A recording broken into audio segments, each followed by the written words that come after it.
I've just arrived at home from a continuing education training session that I had at the Manitoba Real Estate Association.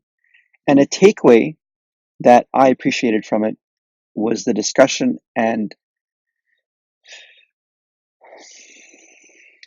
rules around disclosure.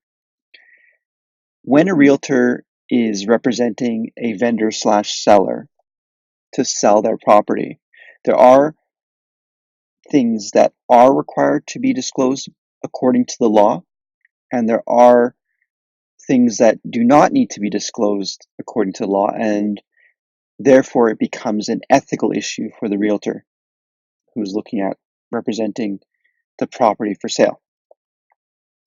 We have what we call a material latent defect. That's something that isn't readily visible to someone going through the property. An example would be a shifting foundation wall in a finished basement. The seller, meaning the vendor, may disclose that information to the realtor voluntarily or involuntarily, meaning maybe they say outright to the realtor, hey, I have this problem. Is it going to be an issue when selling the property? At that point, the realtor must legally disclose that. And they can disclose it either through the remarks, meaning the description on MLS, the multiple listing system of the property when it goes up for sale. It can be disclosed verbally when discussing with potential buyers. Also, it can be written out by the realtor in the form of a text or an email when inquiries come in.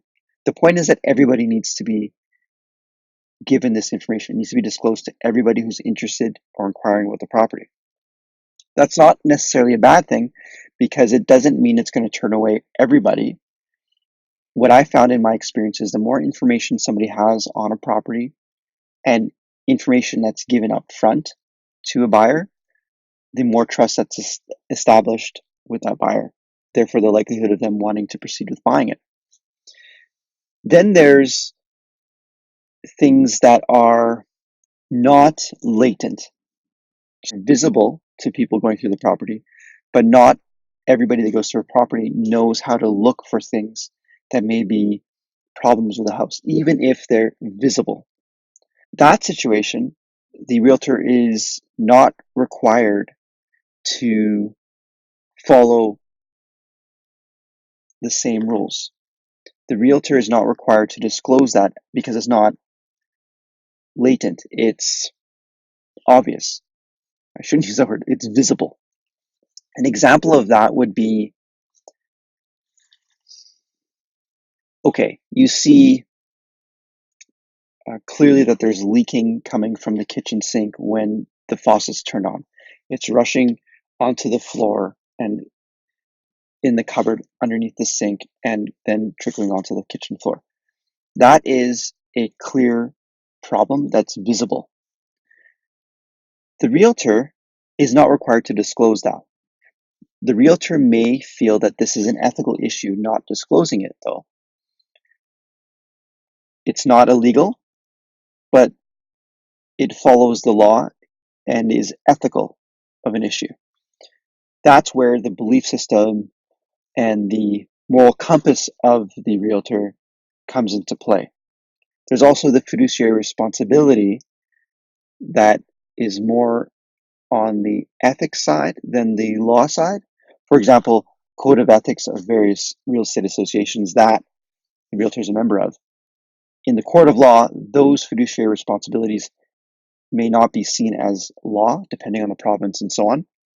The realtor has the right to say, if you don't want me to disclose this visible defect, whatever it is, or multiple visible defects, I don't feel comfortable representing you on the sale of your property. That's something that I learned that I thought was very interesting. It's not that they are being snobs or they're arrogant or they're being pious necessarily. It could be, but it's not necessarily that those are the things that that realtor is possessing or conveying. It's that they don't feel comfortable representing your property for sale if those things aren't going to be disclosed. you as a seller slash vendor need to think about when putting up your property for sale is, where does the realtor stand on things that aren't required to be disclosed? Because if it's not in line with what you believe, it's not the job of the realtor to convince you otherwise. In my experience, as I mentioned, it's always best to disclose more information about the property versus less, because it establishes trust, especially up front. If you know something that's visible, but not something that's going to slow down a buyer from writing an offer because they don't even notice it, even though it's visible, if they have a good realtor in their corner, a good selling realtor, that's the realtor representing the buyer. So if the buyer says, okay, sure, realtor, let's request a property disclosure statement, or let's do a home inspection, those defects will become very clear to the buyer because they'll be brought to their attention. That will be at the point that the buyer may say, now I don't trust the vendor slash seller because it's now been a week after I wrote the offer and had it conditionally accepted. They had a lot of time to tell me about these things prior, and they didn't. I don't trust them now.